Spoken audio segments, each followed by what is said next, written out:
Assalamualaikum warahmatullahi wabarakatuh. Kenalkan, nama saya Randy Septian dari kelas 2B Program Studi Ilmu Komunikasi. Pada kesempatan kali ini saya akan membacakan hasil karya esai saya yang berjudul Pentingnya Pendidikan Adab dan Akhlak Sejak Dini. Banyak orang yang berkata bahwa adab lebih penting daripada ilmu. Mungkin hal ini dapat memicu beberapa perdebatan, tetapi tentu saja ungkapan itu juga mengandung makna yang sangat mendalam bila kita telah lebih dalam. Dalam kehidupan sehari-hari, kita tidak terlepas dari komunikasi dan bersosialisasi, bertemu dengan banyak orang yang membuat kita belajar beradaptasi. Hal ini berkaitan jelas dengan ilmu komunikasi, karena kita diajarkan mengenai bagaimana cara kita berbicara dengan orang yang lebih tua, bagaimana cara kita berbicara dengan rekan sebaya, serta bagaimana cara kita berbicara dengan seseorang yang lebih muda. Hal ini termasuk dalam bagian daripada adab. Dapat dikatakan pula bahwa adab merupakan kepandaian seseorang dalam mengurus hubungannya dengan orang lain, yang dapat berupa nilai kesopanan, nilai keramahan, serta nilai kehalusan budi pekerti. Adab juga erat kaitannya dengan akhlak atau sifat terpuji. Akhlak yang baik membuat seorang manusia dapat dikatakan sebagai manusia yang bermoral serta beretika. Orang tua menganggap bahwa ilmu dalam pendidikan formal merupakan hal yang penting dalam mendidik anak. Begitupun sebaliknya, pendidikan adab juga merupakan hal yang sangat penting dalam membentuk karakter serta kepribadian sang anak. Ilmu memang tidak kalah penting dengan adab dan akhlak, tetapi apa yang akan terjadi bila seseorang yang berilmu tinggi tapi tidak memiliki adab dan akhlak? Bukankah hal tersebut hanya akan membuat seseorang menjadi sombong dan merasa dia yang paling hebat?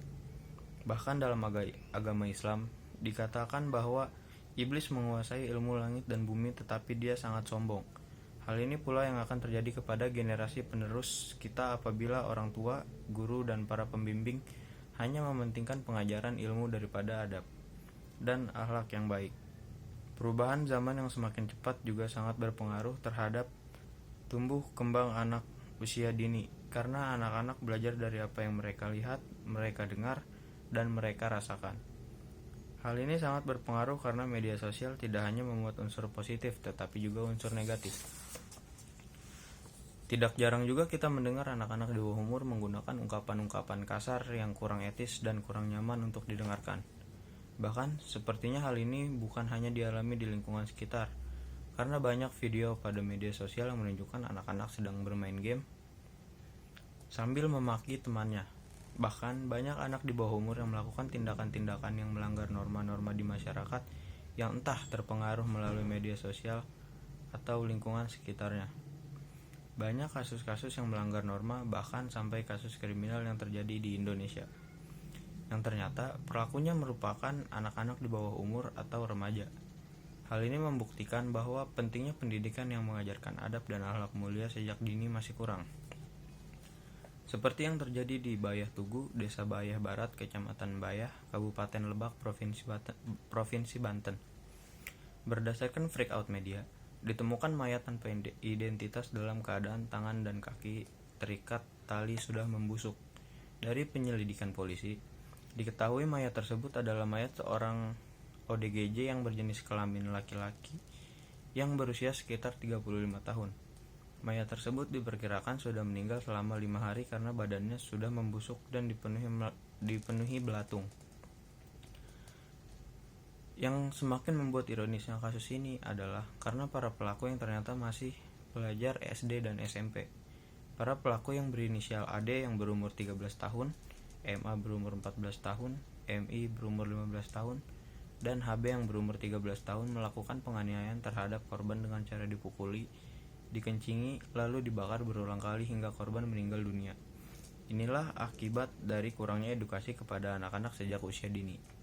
Adapun kasus lain yang terjadi di salah satu SMP di Mojokerto. Seorang siswa SMP dinyatakan menghilang setelah izin pergi menemui temannya. Penyelidikan pun dilakukan dan akhirnya polisi mencurigai AB yang berumur 15 tahun, yaitu mantan pacar sekaligus teman sekelas korban, serta polisi juga menangkap MA berumur 19 tahun yang akhirnya ditetapkan sebagai tersangka. Rupanya kasus ini terjadi hanya karena hal sepele. yaitu AB mengaku kesal karena korban membangunkannya saat sedang tidur di kelas. Korban membangunkan AB karena ingin menagih uang kas yang sudah AB tunggak selama 3 bulan. AB yang tidak terima akan hal tersebut akhirnya mengajak MA untuk melakukan pembunuhan terhadap korban. AB membunuh korban dengan cara mencekiknya hingga meninggal, lalu AB menyerahkan jasad korban kepada MA. Bahkan diketahui bahwa mereka berdua sering melakukan tindakan yang meresahkan seperti pencurian serta pembegalan. Bukankah kasus seperti ini sudah cukup membuat kita miris terhadap apa yang terjadi pada generasi penerus? Generasi yang seharusnya diharapkan dapat membawa perubahan terhadap bangsa harus berakhir menjadi seorang kriminal karena kurangnya bimbingan tentang adab dan akhlak yang mulia. Generasi saat ini sudah banyak yang melenceng jauh dari norma agama, hukum, kesopanan, serta kesusilaan. Bahkan ada beberapa dari mereka yang melakukan tindakan-tindakan tersebut hanya untuk kesenangan belaka. Apakah mereka pernah memikirkan dampak yang mereka timbulkan terhadap masyarakat sekitar? Seperti halnya pula kasus bullying yang marak terjadi di kalangan pelajar. Tentu saja hal ini bukanlah sesuatu yang bisa kita anggap wajar. Seseorang yang merasa dirinya lebih kuat, baik dalam fisik maupun status sosialnya, harusnya dapat melindungi orang lain, bukannya malah merundung. Hal ini tentu mencerminkan kurang terbentuknya akhlak yang baik pada diri orang tersebut.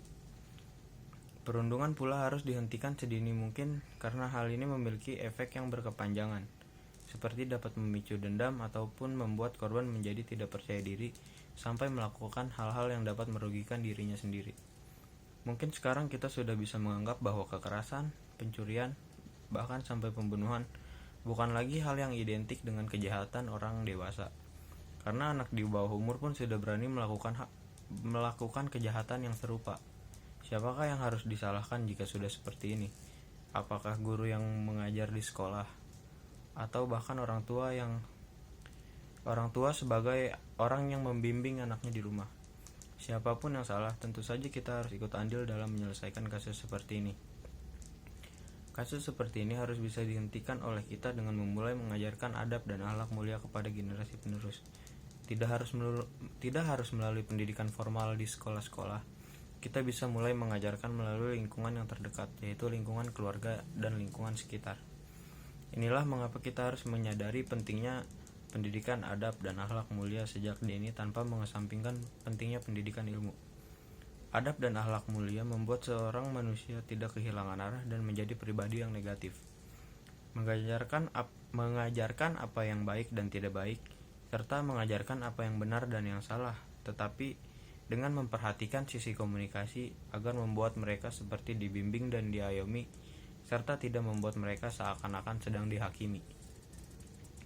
Jika menjadi manusia yang berilmu dikatakan sebagai kunci kesuksesan di masa depan, maka menjadi manusia yang beradab dan berakhlak mulia merupakan sebuah pembangunan karakter yang harus dilakukan untuk menghadapi masa depan.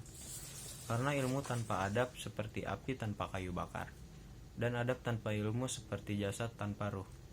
Karena kepintaran tidak ada artinya apabila seseorang tidak memiliki adab, dan ilmu akan menjadi berbahaya bagi pemiliknya dan orang lain jika tidak dihiasi dengan akhlak. Terima kasih, demikian karya tulis esai saya. Kurang lebihnya mohon maaf. Assalamualaikum warahmatullahi wabarakatuh.